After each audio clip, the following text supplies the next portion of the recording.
हमारे साथ इस वक्त शौकत पराचा साहब मौजूद हैं, सीनियर सहाफ़ी हैं, एंकर पर्सन हैं। उनसे ज़रा हम एक सुबह का तजिया लेते हैं कि वो इसको कैसे देख रहे हैं, साथ उनसे बात भी करते हैं। भाई साहब, थैंक यू वेरी मच, बहुत शुक्रिया आप हमारे साथ हैं। हमारे शहर का मौसम तो बहुत सुहाना है और हम पाकिस्तान के दिल में हैं, आप पाकिस्तान के कैपिटल में हैं। सबसे पहले बताइए आपके शहर का मौसम कैसा है? जी गुड मॉर्निंग, बहुत शुक्रिया इमरान साहब। यहाँ तो एक ही मौसम होता है और वो सियासी मौसम होता है। हाँ। यहाँ धूप हो, बारिश हो, यहाँ आंधी हो, लेकिन सियासत छाई रहती है। और ये जो कई महीने में कहूँगा, सिर्फ 1-2 महीने नहीं, यहाँ बड़ा अनसर्टन रहा है। अब ये था कि शायद इलेक्शन के बाद मुल्क में एक यकीनी की सूरत हाल पैदा हो, गैर यकीनी खत्म हो, कम से कम हमें मालूम हो कि ये जो हुकूमत आई है वो कितना आगे बढ़ेगी, किस तरह आगे बढ़ेगी। लेकिन इलेक्शन रिजल्ट्स ने तो गैर यकीनी की सूरत हाल को अनफॉर्चुनेटली और बढ़ा दिया। यानी आपने कहा हंग पार्लियामेंट में कहूँगा अकलियती हुकूमत है जिसके पास सिंपल मेजॉरिटी भी नहीं है, और वो जो बैसाखियां हैं पीपल्स पार्टी की या MKM की या किसी और की, उनके सारी ये हुकूमत बन रही है। लेकिन ये है कि चलें, वो मिनिस्ट्री में पीपल्स पार्टी नहीं है, लेकिन एज अ कोalition अगर वाकई वो भरपूर तरीके से इनके साथ रहते हैं फिर तो ये अच्छी स्टेबल गवर्नमेंट बन सकती है। क्योंकि दोनों पार्टियों की अगर अददी लिहाज से नंबर उनके शुमार किए जाएं तो फिर वो 169 से ज्यादा बनते हैं। लेकिन सवाल ये है कि अगर पीपल्स पार्टी आईनी ओहदे लेकर काबीना में वो जो जिम्मेदारी है हुकूमत में रहने की वो पूरी नहीं करती, तो फिर वो गैर यकीनी वाली सूरत हाल का मैं जो बात कर रहा हूँ वो फिर उसी तरफ हमें लेकर जाती है। हाँ, अलबत्ता आज वजीर आजम का ओथ हो जाएगा, काबीना बन जाएगी, come as come something is in place. हाँ, और कुछ ना कुछ होता कम से कम। अच्छा, एक बात तो खैर मुझे बहुत एक सियासी तारीख की और सियासत के तालिब इल्म की अच्छी लगी, जिस तरीके से कल ठीक है शोर होता रहा, शहबाज शरीफ साहब बोले, फिर उमर अयूब को जिस तरह बोलने का मौका मिला और उन्होंने अपनी खुलकर अपने दिल की भड़ास निकाली, जो पॉइंट्स वो कहना चाहते थे, जहां जहां उनको लगा कि उनकी पार्टी के साथ ज्यादती हुई है उन्होंने बयान किया। तो मुझे ये इस लिहाज से पार्लियामेंट का रोल बहुत अच्छा लगा कि एटलीस्ट आप अपने आप को एक्सप्रेस कर सकते हैं और सब पार्टीज अपना अपना मौक़िफ़ रख सकती हैं। वो कम है या ज्यादा है, इस पर डेफिनेटली डिबेट हो सकती है। अच्छा, ये जो मौलाना साहब ने इस अमल का हिस्सा नहीं बने, वो फिर मेंगल साहब बैठे रहे, ये बड़े सीनियर बड़े घाघ सियासतदान हैं, तेल और तेल की धार देखना जानते हैं, अगर मैं एक मुहावरतन कहूँ। तो इनका इस तरह से पीछे हट जाना महज इनकी सियासी हिकमत अमली है पराचा साहब, या ये कुछ और फोर्सी कर रहे हैं, जो जैसे कि कल मौलाना ने कहा भी कि मुझे तो ये चलता नजर नहीं आता ये सिस्टम, तो इसकी आपको क्या वजह लगती है बतौर साफी? मौलाना साहब तो बार बार इस बात का इजहार कर रहे हैं कि ये जो अंदर बैठे हैं ये भी रोएंगे, जो बाहर बैठे हैं वो भी रोएंगे, यानी जो हुकूमत में बैठे हैं और हुकूमत से बाहर बैठे हैं। फिर वो इस पार्लियामेंट की या इस जो डिस्पेंसेशन है, पॉलिटिकल डिस्पेंसेशन, उसके फ्यूचर पे सवालिया निशान उठा रहे हैं। लेकिन जो लोग हैं, जो लोग इस सिस्टम का हिस्सा हैं, चाहे वो ट्रेजरी बेंचेस पे हो या अपोजिशन बेंचेस पे, 92 तो सुन्नी इत्तेहाद कौंसिल के लोग हैं ना अपोजिशन में, और इतनी मजबूत अपोजिशन जिसमें पॉलिटिशियन के साथ साथ मुल्क के लीडिंग लॉयर्स भी हैं, और वो सिर्फ कौमी असेंबली में भी हैं, और ना सिर्फ कौमी असेंबली में हैं बल्कि सेनेट में भी बैरिस्टर सेनेटर अली जफर जैसे लोग बहुत ही सीजन जो लॉयर हैं, जो कानून और आइन को ना सिर्फ समझते हैं बल्कि जो PLDs हमारे मुल्क में आ जाती हैं उनमें भी उनके हर दूसरे PLD में इनके नाम होते हैं, क्योंकि ये इतने सीनियर वकील हैं। इसलिए जो चैलेंज हुकूमत के लिए, जो रियल सेंस ऑफ डेमोक्रेसी है, स्पिरिट ऑफ डेमोक्रेसी है, जो जमहूरियत की रूह है कि जहां हुकूमत अहम है उतनी ही अपोजिशन अहम है। तो एक इफेक्टिव अपोजिशन गवर्नमेंट को डायरेक्शन लेस नहीं रहने देती और रुथलेस भी नहीं रहने देती। तो एक चेक एंड बैलेंस का जो एक रूह है डेमोक्रेसी की वो तो मौजूद है। लेकिन ये जो कल नारे लगा रहे थे, या मौलाना साहब या सरदार अख्तर मेंगल साहब की आपने बात की, क्या उनका गिला मियां शहबाज शरीफ से है? क्या उनका गिला मियां नवाज शरीफ से है? क्या वो अपने ग्रीवांस के लिए जो बात करते हैं वाकई उनका मुखातिब आसिफ अली जरदारी, बिलावल भुट्टो जरदारी या दीगर जो जमहूरी कुव्वतें ऐवान के अंदर हैं उनके साथ है, वो नहीं है। मौलाना साहब जब बात करते हैं तो वो कहते हैं कि जी हमें हरवाया गया, एस्टेब्लिशमेंट ने हराया। सरदार अख्तर मेंगर साहब ने 4 जमाती इत्तेहाद बना के बलूचिस्तान 15 दिन बंद किया, उसके बाद रिजल्ट तो वही रहा। महमूद खान अचकजई जो मैं जाती तौर पे देखता रहा हूँ इन 15-20 सालों में मियां नवाज शरीफ के, वो मियां शहबाज शरीफ से बढ़ के ताल्लुकदार थे और आज वो सुन्नी इत्तेहाद काउंसिल की तरफ से सदारती उम्मीदवार है। तो ये जो एक चेंज है पाकिस्तान की पॉलिटिक्स में कि वो उसको अनफॉर्चुनेटली महवर बना दिया गया कि ये प्रो एस्टेब्लिशमेंट है और एंटी एस्टेब्लिशमेंट है, हालांकि जमहूरी कुव्वतों के लिए एक ही मैदान है और वो है पार्लियामेंट। अच्छा, वैसे तो तहरीक इंसाफ की तरफ से रोजाना कुछ ना कुछ सीखने का अमल होता है और हम भी साथ साथ सीखते हैं कि किस कदर जल्द, वो कहते हैं ना, किस कदर जल्द बदल जाते हैं इंसान जाना। वो एक फराज साहब का मिसरा जहन में आ गया। मुझे वो याद है एक धरने, ये शायद लॉन्ग मार्च था शायद, जिसमें जो तहरीक के इंसाफ के चेयरमैन है खान साहब, उन्होंने वो अपना दुपट्टा वो सर पे लेके और बड़ी नकल लगाई थी अचकजई साहब को और बड़ा वायरल हुआ था क्लिप कि जी ये बड़ा एक शख्स मुअज़्ज़िज़ बन गया। I don't want to use that words, लेकिन बड़े डेरोगेटरी किस्म के उनके वर्ड्स थे, बिल्कुल ऐसे ही जैसे वो मौलाना के बारे में भी जब चाहते थे यूज कर लेते थे। लेकिन अब अचकजई साहब जिनके बारे में ये अल्फाज वो इस्तेमाल करते थे और वो ऑन रिकॉर्ड मौजूद है, उन्हीं को प्रेसिडेंशियल कैंडिडेट बना देना and people are going to accept, I mean जो उनकी फॉलोइंग है, जो उनको चेंज का पैगंबर समझती है, ये कैसा है?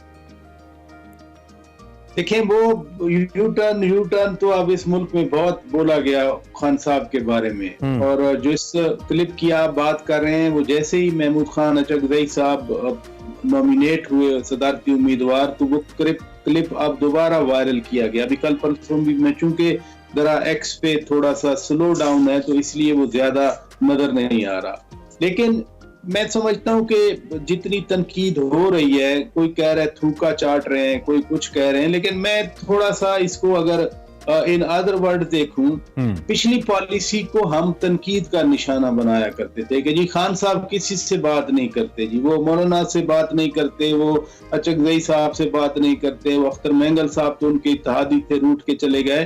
अगर अब वो रीच आउट कर रहे हैं डिफरेंट पॉलिटिकल फोर्सेस को और उन पॉलिटिकल फोर्सेस को वो एक प्लेटफॉर्म दे रहे हैं, बड़ा प्लेटफॉर्म, तो ऑब्वियसली खान साहब की पार्टी है अपनी, वो सुन्नी इत्तेहाद काउंसिल का नाम ले दें, है तो पीटीआई, वो बड़ा प्लेटफॉर्म उनका है। अगर वो दूसरी सियासी जमातों को रीच आउट कर रहे हैं तो मेरा ख्याल है ये किसी हद तक उस तनकीद का जवाब भी है जो हम लोग तनकीद करते रहे कि खान साहब सोलो फ्लाइट पे चलते हैं। अब अगर उनकी पार्टी को या उनको खास तौर पर रियलाइज हो रहा है, असद कैसर साहब देखे ना, सूबे में स्पीकर भी रहे, वे मरकज में स्पीकर कौमी असेंबली रहे, वो भरम वाले आदमी हैं, लोगों को रीच आउट करके बात करना वो जानते हैं। इधर से सरदार अयाज सादिक स्पीकर बन गए, वो भी पीटीआई जब ऑपोजिशन में थी उनके साथ उनकी अच्छी कम्युनिकेशन थी।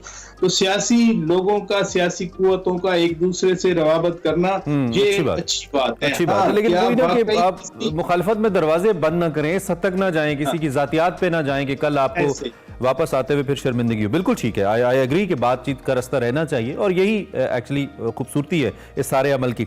अच्छा जी, जो उमर अयूब साहब की कल तकरीर थी, बड़ी प्रोलॉन्ग किस्म की तकरीर थी, और जब उनसे पूछा गया कि आपको वक्त कितना चाहिए, उन्होंने कहा वक्त की बात ही ना करें, बस मैं नहीं रुकने वाला। और फिर वो काफ़ी लंबी चौड़ी तकरीर थी और साथ साथ जो कुछ अल्फाज थे बीच में उनकी तरफ से, उनकी पार्टी की तरफ से, उन्होंने कहा जी दिन में तारे दिखा देंगे हम आपको, अगर लगता है कि हम वैसे ही आए हैं और बैठे रहेंगे तो ऐसा नहीं है, हम अपना मैंडेट जो है ना वो वापस लेके रहेंगे। इसमें कुछ बड़ी इस किस्म की का मैसेज ज़रूर या सिग्नलिंग मौजूद थी कि ये मामला ऐसे सेटल नहीं होने वाला, अगर पार्लियामेंट चलेगी तो बड़े मखदूश हालात में और शहबाज साहब को बड़ा बहुत दिल बड़ा करके चलानी पड़ेगी। आपको क्या मैसेज मिला कल उमर अयूब साहब की स्पीच से?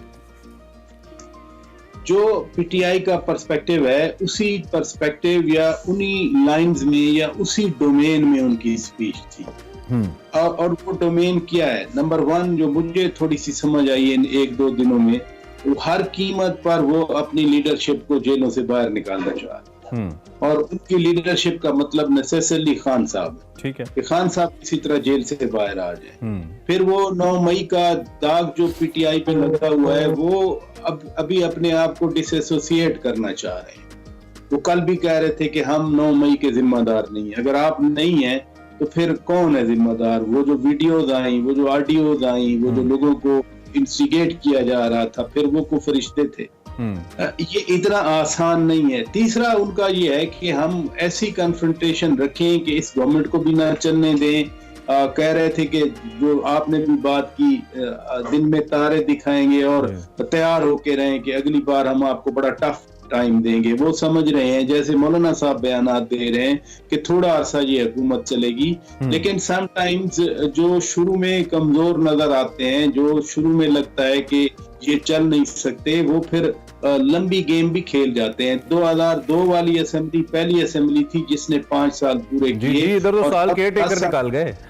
और जब 10 अक्टूबर 2002 में इलेक्शन हुए, इलेक्शन के रिजल्ट्स आए, तो सब कह रहे थे कि अच्छा किसी के पास सिंपल मेजोरिटी नहीं है। खान साहब ने भी एक वोट दिया, ताहिर उल कादरी ने भी एक वोट दिया, इवन मरहूम आदम तारिक को जेल से निकाल के लाया गया था, तो मरहूम जमाली साहब एक वोट की अक्सरियत से वजीर आजम बने, लेकिन वही असेंबली 5 साल पूरे कर गई। और वो पाकिस्तान की तारीख की पहली असेंबली थी बाय द वे, जिसने वजीर आजम तो चेंज हुए लेकिन असेंबली की मुद्दत पहली असेंबली थी जिसने पूरी की।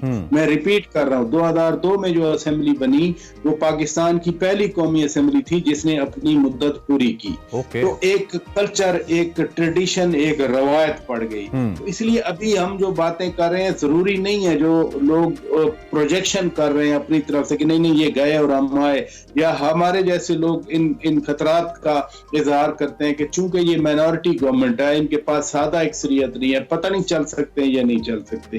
हो सकता है कि ये रिकॉर्ड काम कर जाए और रिकॉर्ड मुद्दत अपनी पूरी कर। अच्छा, ठीक है। नहीं, हम तो चाहते हैं कि जो भी असेंबली बन रही है, जिस पे कौम का इतना वक्त और पैसा लगा है, अपना वक्त पूरा करे और डिलीवर करे, ये बहुत जरूरी है। अच्छा, 75 साल पाकिस्तान को बने हुए उसूली तौर पे अगर हम काउंट करें तो उस लिहाज से 15 प्राइम मिनिस्टर आने चाहिए थे, 15 into 5 75 होने चाहिए थे, लेकिन ये 24 वज़राए आज़म आए हैं।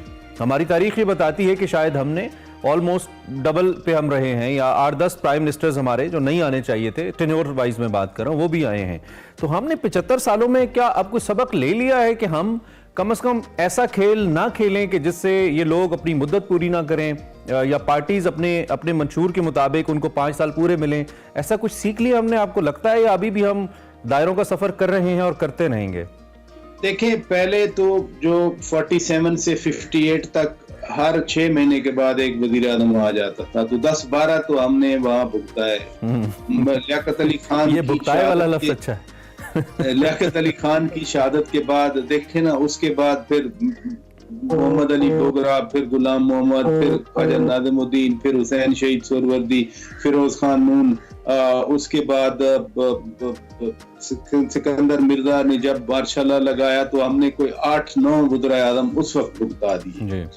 फिर 85 से लेके अभी तक जो है, 85 से मैं कहूँगा 99 तक, फिर वज़ीर आज़म हर 2 साल के बाद चेंज होते रहे। जुनेजो मरूम, उनके बाद बेनज़ीर भुट्टो मरूमा, फिर मियां नवाज शरीफ, फिर बेनज़ीर भुट्टो मरूमा, फिर मियां नवाज शरीफ। अच्छा, 2002 की असेंबली में हमने 3 वज़ीर आज़म रख लिए, यानी जमाली साहब, फिर शुजात हुसैन, फिर शौकत अली। उसके बाद पीपल्स पार्टी की 2008 से 13 की हुकूमत आई, 2 वज़ीर आज़म, सैयद नुसरत गिलानी साहब और राजा परवेज अशरफ साहब। नून लीग की 2013 में हुकूमत आई 18 तक, तो 2 वज़ीर आज़म, मियां नवाज शरीफ, और शायद आगे इलेक्शन हुए, खान साहब वज़ीर आज़म बने, फिर मियां शहबाज शरीफ। तो मैंने सारे वज़ीर आज़म गिन दिए आपके इस 2 मिनट में। वो मिर्ज़ा इकबाल बेग साहब याद आ गए, वो क्रिकेट के स्टैट्स जैसे वो बता रहे होते हैं ना। ऐसे आपने इसलिए सारे वज़ीर इसलिए हमने वो एक बर्नार्ड शॉ का जर्मन फिलोसोफर का एक कॉल है कि we learn from history that we learn nothing from history. तो शायद हम उस कैटेगरी में हैं कि हम हिस्ट्री से कुछ नहीं सीखते। आप हमारी अदलिया का देख लें कि जस्टिस मुनीर वाला फैसला अभी तक वो बंदयाल तक चलता रहा कि वही फैसले आ रहे हैं, उसी तरह के फैसले आ रहे हैं। फिर हमारी जो मुक़तदरा है उनके हवाले से भी लोगों की वही शिकायत हैं जो 1950s में थी। तो एज अ सोसाइटी ओवरऑल जिसमें सब लोग शामिल हैं, किसी एक सेगमेंट ऑफ सोसाइटी को आइडेंटिफाई करके उस पर मड स्लिंगिंग करना और बाकियों को वो क्लीन चिट नहीं दी जा सकती। अगर मुक़तदरा जो है उनका कहीं कसूर रहा तो सियासतदानों का भी कसूर रहा, वहीं अदलिया का भी कसूर रहा। वहाँ उम्मीद यही करनी चाहिए। एक तो थैंक यू वेरी मच कि हमने इसके ऊपर बात की और आपने खास तौर पे जो हिस्टोरिक एक इसका पर्सपेक्टिव साथ मेंशन किया। दूसरा ये कि देयर इज नो डाउट अगर हम नहीं सीखेंगे तो फिर कब सीखेंगे।